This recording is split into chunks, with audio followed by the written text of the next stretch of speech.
The director of the Brussels-based Bruegel think tank said Brexit is being delayed because of EU member states' focus on their national policies.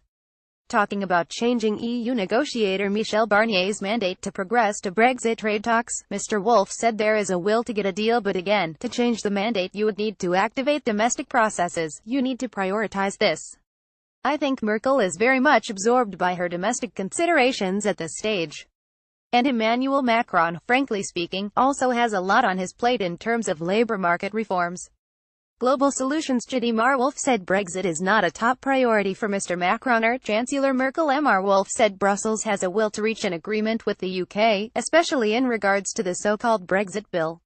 Speaking to the BBC, he added the EU has a big interest in finding some deal and getting the UK to pay, especially for £201,920, where the money is certainly needed. We are talking here £20 billion to £30 billion that would be missing. In her monumental Florence speech, Prime Minister Theresa May announced Britain would continue to pay into the EU budget during a possible Brexit transitional period.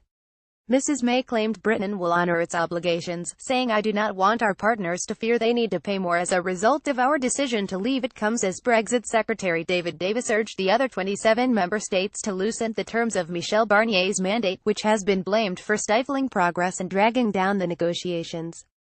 Germany, France and Romania are said to be blocking Mr. Barnier from starting scoping on a transition deal with Britain, with Berlin in particular keen to secure cash promises from the UK first. Mr. Davis said, "I hope the member states will recognise the progress we've made and take a step forward in the spirit of the PM's Florence speech.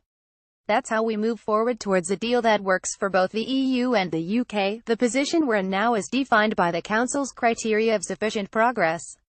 Clearly, we'd like them to give Michel the means to broaden the negotiations. It's up to them whether they do it. I think it's in the interests of Europe and the UK that they do."